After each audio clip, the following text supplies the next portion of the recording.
जब जदुवंश कृष्ण अवतारा होहि हरन महामहि भारा।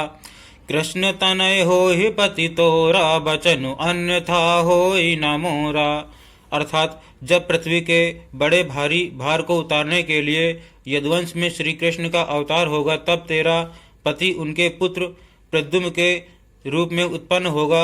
मेरा यह वचन अन्यथा नहीं होगा। रति गवनी सुनि शंकर वाणी, कथा अपर अब कहूँ बखानी। देवन समाचार सब पाए, ब्रह्मादिक बैकुंठ सिधाए। अर्थात शिव जी के वचन सुनकर रति चली गई। अब दूसरी कथा बखान कर विस्तार से कहता हूँ। ब्रह्मादि देवताओं ने ये सब समाचार सुने तो वे वैकुंठ को चले। सब सुर विष्णु बिरंच समेता, गए जहाँ शिव कृपा निकेता। पृथक पृथक तिन्ह कीन्ह प्रशंसा, भय प्रसन्न चंद्र अवतंसा। अर्थात फिर वहाँ से विष्णु और ब्रह्मा सहित सब देवता वहाँ गए जहाँ कृपा के धाम शिव जी थे। उन सबने शिव जी की अलग अलग स्तुति की। तब शशिभूषण शिव जी प्रसन्न हो गए। बोले कृपा सिंधु वृष के तू, कहूँ अमर आए कहीं हेतु। कह विधि तुम प्रभु अंतर्जामी, तदपि भगति बस बिनवऊ स्वामी। अर्थात कृपा के समुद्र शिव जी बोले, हे देवताओं कहिए आप किस लिए आए हैं। ब्रह्मा जी ने कहा, हे प्रभु आप अंतर्यामी हैं, तथापि हे स्वामी भक्तिवश मैं आपसे विनती करता हूँ। सकल सुरन के हृदय अस, शंकर परम उछाहु। निज नयन ही देखा चाहि, नाथ तुम्हारे विबाहु। अर्थात हे शंकर सब देवताओं के मन में ऐसा परम उत्साह है कि हे नाथ वे अपनी आँखों से आपका विवाह देखना चाहते हैं। यह उत्सव देखिए भरि लोचन, सोई कछु करहु मदन मधुमोचन। काम जारी रति कहु बरु दीना, कृपा सिंधु यह अति भल कीना। अर्थात हे कामदेव के मद को चूर करने वाले, आप ऐसा कुछ कीजिए जिससे सब लोग इस उत्सव को नेत्र भरकर देखे। हे कृपा के सागर कामदेव को भस्म करके आपने रति को जो वरदान दिया सो बहुत ही अच्छा किया। सा सती करि पुनि करहि पसाऊ, नाथ प्रभुन कर सहज सुभाऊ। पार्वती तप कीन्ह अपारा, करहु तासु अब अंगीकारा। अर्थात हे नाथ श्रेष्ठ स्वामियों का यह सहज स्वभाव ही है कि वे पहले दंड देकर फिर कृपा किया करते हैं। पार्वती ने अपार तप किया है, अब उन्हें अंगीकार कीजिए। सुनि विधि विनय समुझि प्रभु बानी, ऐसे हो कहा सुख मानी। तब देवन दुंदुभि बजाई, बरसि सुमन जय जय सुरसाई। अर्थात ब्रह्मा जी की प्रार्थना सुनकर और प्रभु श्री रामचंद्र जी के वचनों को याद करके शिव जी ने प्रसन्नता पूर्वक कहा, ऐसा ही हो।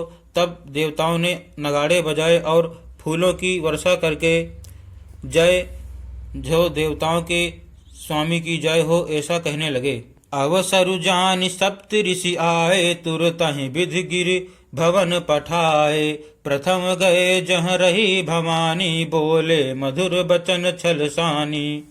अर्थात उचित अवसर जानकर सप्तर्षि आए और ब्रह्मा जी ने तुरंत ही उन्हें हिमाचल के घर भेज दिया। वे पहले वहाँ गए जहाँ पार्वती जी थी और उनसे छल से भरे मीठे विनोदयुक्त आनंद पहुँचाने वाले वचन बोले।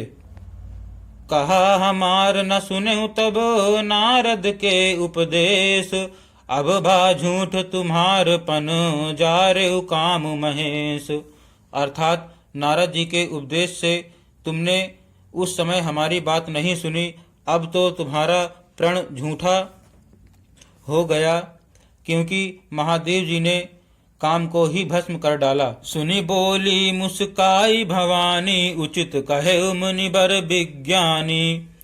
तुम्हारे जान काम अब जारा, अब लगी शंभु रहे सबिकारा। अर्थात यह सुनकर पार्वती जी मुस्कुराकर बोली, हे विज्ञानी मुनिवरों, आपने उचित ही कहा। आपकी समझ में शिव जी ने कामदेव को अब जलाया है, अब तक तो वे विकार युक्त कामी ही रहे। हमरे जान सदा शिव जोगी, अज अनवद्य अकाम अभोगी। जो मैं शिव से ये अस जानी, प्रीति समेत कर्म मन बानी। अर्थात किंतु हमारी समझ से तो शिव जी सदा से ही योगी, अजन्मा, अनिद्य, काम रहित और भोगहीन है। और यदि मैंने शिव जी को ऐसा समझकर ही मन, वचन और कर्म से प्रेम सहित उनकी सेवा की है, तो हमार पन सुनहु मुनीसा, करिहहि सत्य कृपा निधि ईसा। तुम जो कहा हर जारे मारा, सोई अति बड़ अविवेक तुम्हारा। अर्थात तो हे मुनीश्वरों, सुनिए, वे कृपा निधान भगवान मेरी प्रतिज्ञा को सत्य करेंगे। आपने जो यह कहा कि शिवजी ने कामदेव को भस्म कर दिया, यही आपका बड़ा भारी अविवेक है। तात अनल कर सहज सुभाव, हिमत ही निकट जाय नहीं काऊ। गए समीप सो अवश्य नसाई, असि मनमथ महेश की नाई।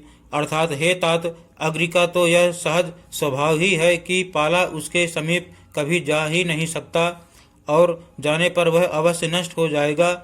महादेव जी और कामदेव के संबंध में भी यही न्याय बात समझना चाहिए।